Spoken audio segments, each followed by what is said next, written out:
Hello folks, welcome to Netcruzer. This is going to be my last ever drive in my 2022 Nissan Pro-4X. Look what it welcomed me to on a startup, a check engine light. And I got an alert on my phone monitoring saying that emission control system fault. Whatever. So last time, I don't know why, this truck was parked out in the snow during a snowstorm, so maybe something got kind of plugged. Seems to be running fine. I don't know why it's got a check engine light, but either way, I am late. We got to go and trade it in. And I'll give you my final thoughts about this truck on my final drive to the trade-in.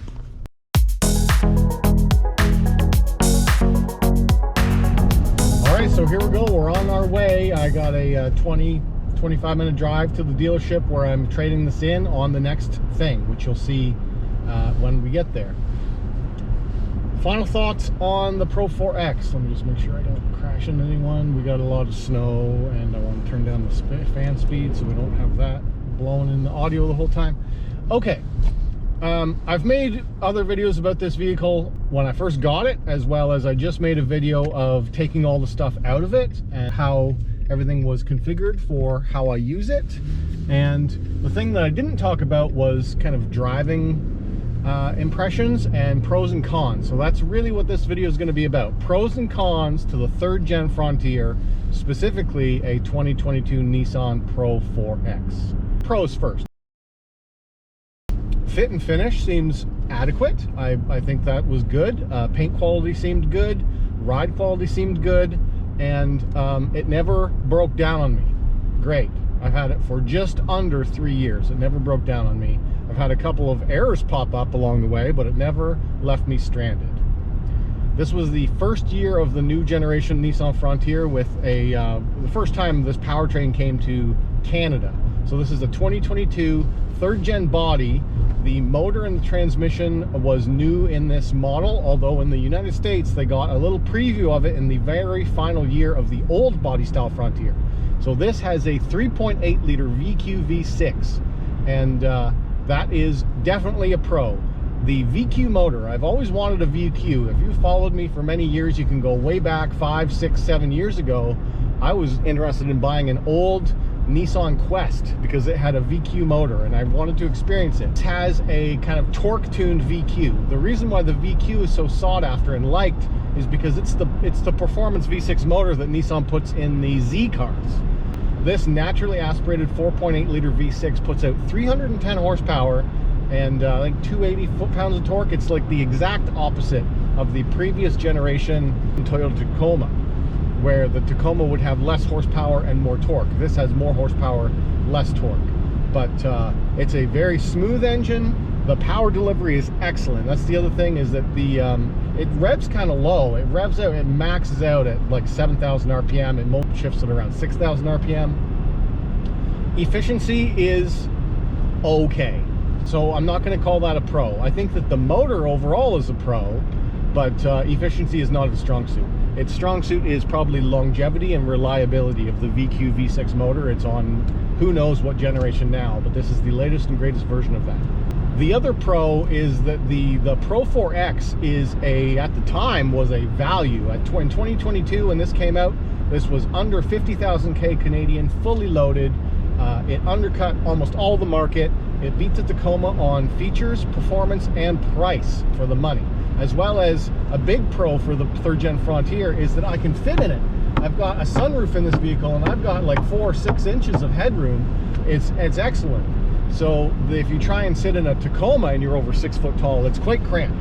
I'm talking about the old generation, not the 2024 and newer. I'm talking 2024, 2023 and older Tacoma. Has a much more cramped cabin. You end up having your knees up in your chest and you're slumped down so your head doesn't hit the ceiling. This is a much more roomy cabin. The cabin in here is awesome. Really, really like it for a tall person. As well as the next big pro is the seats. These seats are Nissan's zero gravity seats. Allegedly, they spent $1 billion per testing for proper spine comfort or something, and they use space to do it. That's why they're called zero gravity seats. I don't know if that's actually true or not, or it's all just marketing nonsense, but either way, the seats are absolutely super comfortable for long cruises. And the thing that I've noticed the most about these seats is the upper back support. So the upper shoulder area It almost is like the seat is cupping your upper back, and it is the most comfortable back upright on a driving seat that I've ever experienced. And for some reason, they don't put these seats in the Z. They're only in the Frontier and maybe one or two other models. I don't know why they're not putting these zero gravity seats and everything. I love them. The next thing that I really like about this vehicle is how heavy the steering is. Now, there's a bit of a con to it that we'll get to later, but the steering is old school hydraulic, super heavy. Like, some people get in this truck for the first time and think the steering is broken, or like or that it has no power steering. It's extremely heavy power steering, but the benefit to that is that it's like its on center feel is excellent. There's very little slop in the steering rack. Like, I'm moving this a little bit of micromillimeters and I can feel the front end moving when I do that. So not very many trucks you get with that type of steering, so I do like that a lot. The other thing I like about it is that it's the Pro-4X, where you get the lift and the armor. So that was the other benefit of me wanting to get the Pro-4X, is so that you could get a four-wheel drive system with armor with a locking rear differential. So it does have a part-time four-wheel drive system. I'm cruising along in two-wheel drive right now. You want to go in four-wheel high, you flick it into four-wheel high, and now we're in four-wheel high. If you want to go into four-wheel low, you should shift into neutral first, go four low. Once you're in four low, then that's your crawl gear, and when that's on, then you can press the button by the left knee, which will turn on the rear diff lock if you really need to do that. And if you want to see me using that diff lock, I have videos here for you to check out. I think the other pro for this vehicle is that the head unit has been reliable. Not really had any issues with it. All right, let's talk about some cons now of the third generation Frontier. This one is going to be specifically about a 2022 Nissan Pro-4X, and if there's a certain thing that is about this 2022 model, I will try and specify that. All right, the first con is the steering. As much as I said the heavy weight of the steering is a pro, a con of the steering is that because it's hydraulic, it has no lane centering. It doesn't have the ability to steer you back in the lane. Now, some people don't care about that, but in a modern car where you're paying $50,000 for it, it's almost become something that you expect to have. This doesn't have it. If I go over the line, it'll just buzz. It shakes the steering wheel. It just buzzes at me. But the biggest con about the steering is the steering angle. The turning circle of this vehicle is the largest of everything that's in the Nissan range. This has a wider turning circle than the Nissan Armada full-size big truck SUV thing. It's ridiculous how little front end steering angle you have for a trail truck.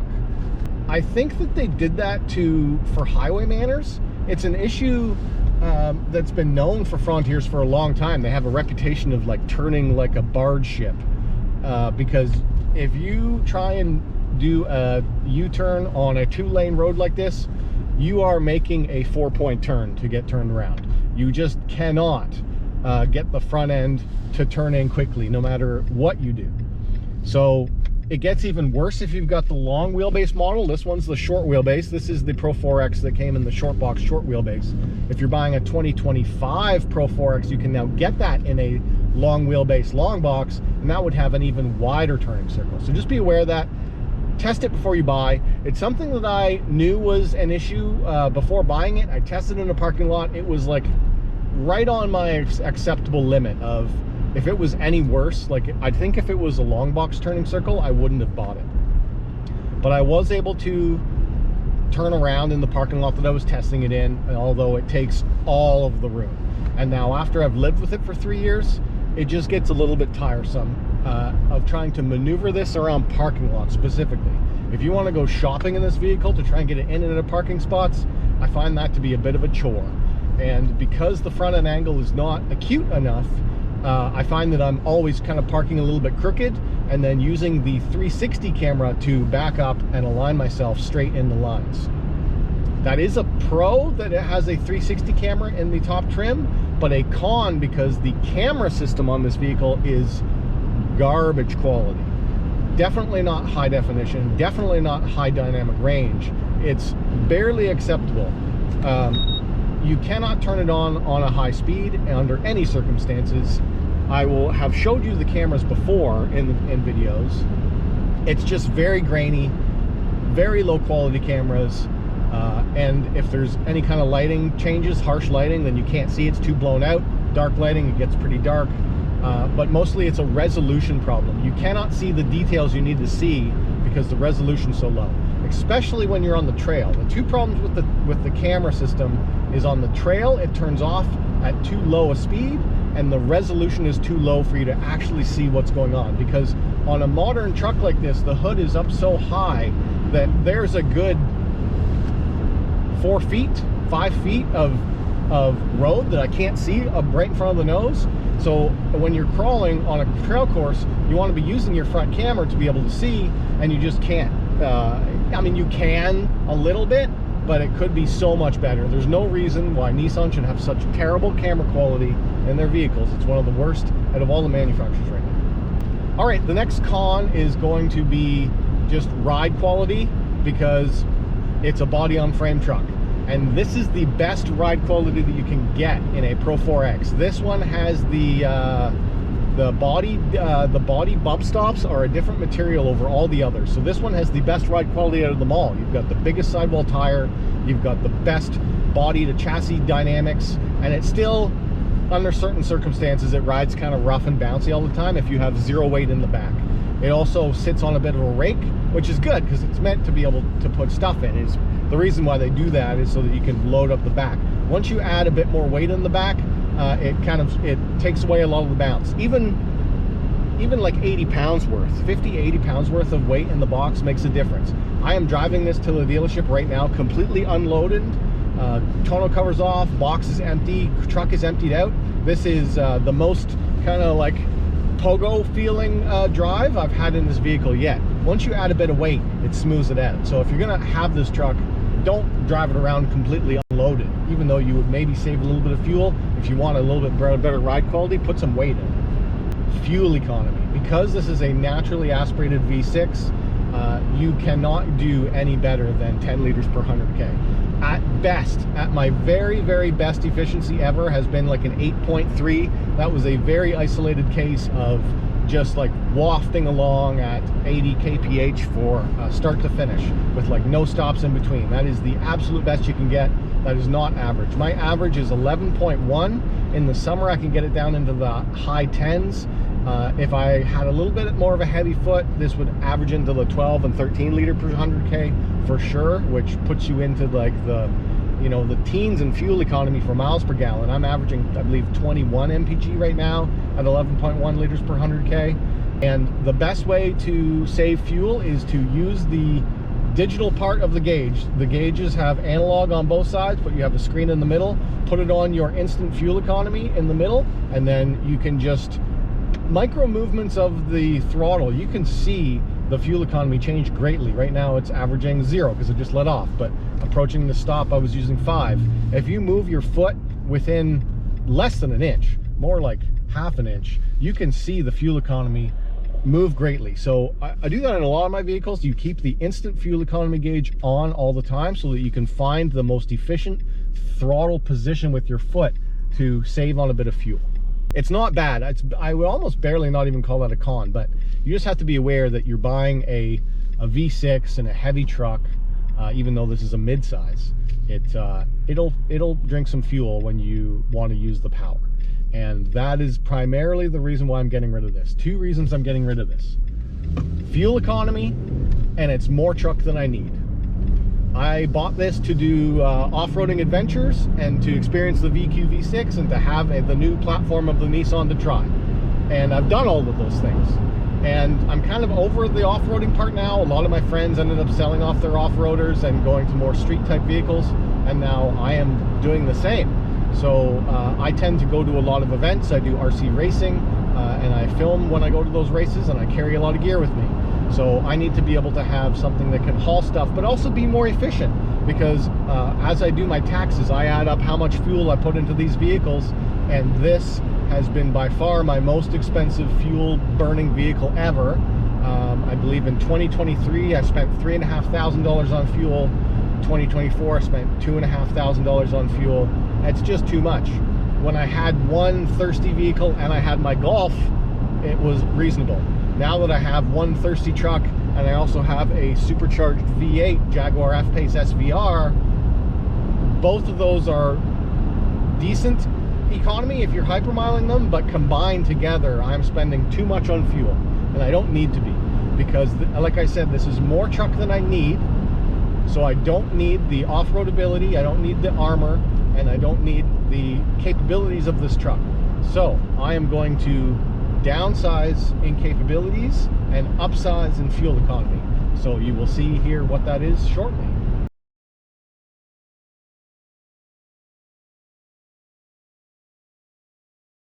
Overall, this has been an excellent truck. I do like it. If it was going to be my only vehicle and I needed something that would tow and do it all, I would probably keep it. Or I would consider other vehicles in this mid-size beefy segment, like the GMC with the automatic diff locker, and some of the others. I would maybe try the new Tacoma, as well as maybe some of the SUVs that have the same type of capabilities as the Pro-4X. If I have any interest in doing more off-roading, I would definitely get more of an off-roader, because the capabilities are there, but this is also pretty soft for capabilities. Only other issues I've run into has been first year issues. So this was the 2022, the first year of this model. Very aggressive cruise control system. So that was fixed end of 2023, start of 2024. There was a technical service bulletin where if you went into the dealer and complained, you could get your cruise control system flashed to smooth that out, because it was way too aggressive. If you tried to go, if you were 1 or 2 kph below your target speed, it would like floor the vehicle, it drop to the lowest gear and just rev it out. It was ridiculous. Once you do that software update, that smooths out the cruise control system, it becomes excellent. This vehicle has radar cruise, so it can't steer for you, but it can slow down for you and stuff. So having a smooth cruise control is good. The other fault I ran into was I got an ABS error. There's every now and then on a 2022 or 2023, you may encounter an ABS braking fault, and then you lose ABS. So that's dangerous, first of all.